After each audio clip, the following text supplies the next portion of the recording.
My name is Eric Fonseca, and I'm a San Antonio-based artist that includes art, painting, sculpture, graphic design, and now stop-motion animation.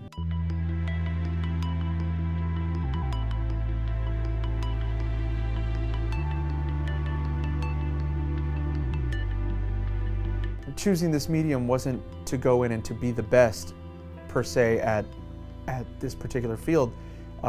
It's trying to tell the story, and it just felt like this medium was the best one. So I might not be the best stop-motion animator or puppet fabricator there is out there, but as long as, for me as an artist, trying to get that story to come through.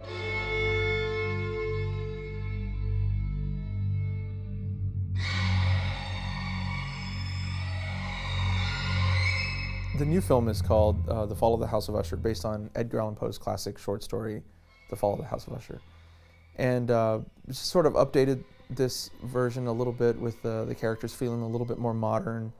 The house is still a classic old Tudor Victorian style mansion,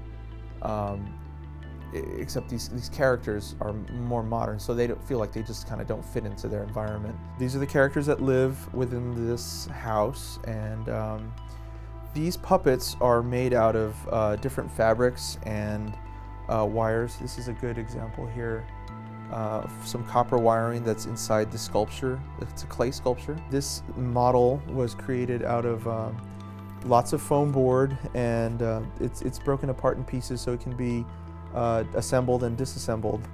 It was used for a wide shot of the whole house against a skyscape, so it could just have a nice feel of depth. You know, found objects from a thrift store or an antique shop or whatever the case may be, the dollar bins of a retail shop.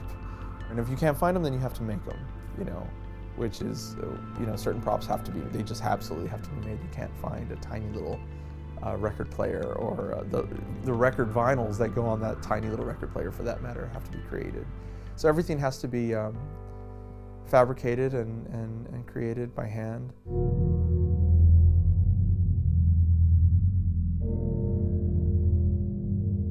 This piece is the enlarged model version of this area here. Roderick!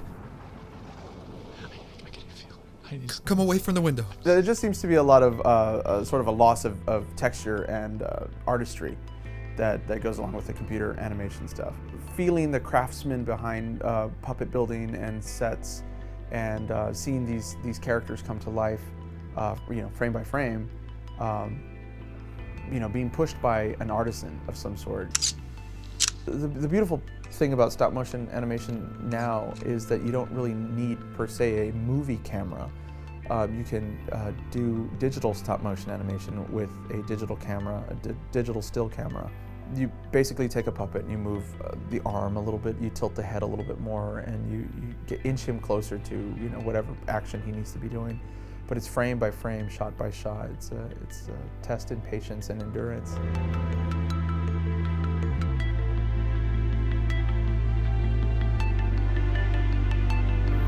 Your mind slows down somehow. At least for me it does. You kind of, time slows down, and you get through the scene somehow.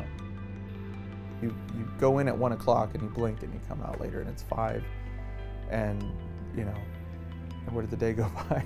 It's a good escape. For me particularly, there's nothing like finally seeing everything come to life, and so you've created life. I guess it's a God complex. It first started off as, trying to see if an animated film could have emotion. And the more I got into it, I realized that it was going somewhere different for me, somewhere new. And then I was able to draw out some of those, inner emotions that I was living with and able to put into the characters. And so I guess sort of it became a therapy session after a while. Yeah, the important thing is coming back to life.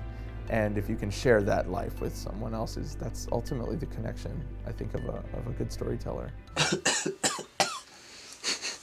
Got a lot of fog going on. This is what you call atmosphere. It's cheap. feel great. It feels really great. The beginning of the film and on being on the project was wonderful because it was feeding my soul artistically. It was beautiful to go forward on that. But now it needs to be born and to be let out into the world, and it feels really wonderful. It's sort of beautiful labor pains to be on the garage floor working, frame by frame, hour by hour, and here we are now in the last days of it, to be pushing it out.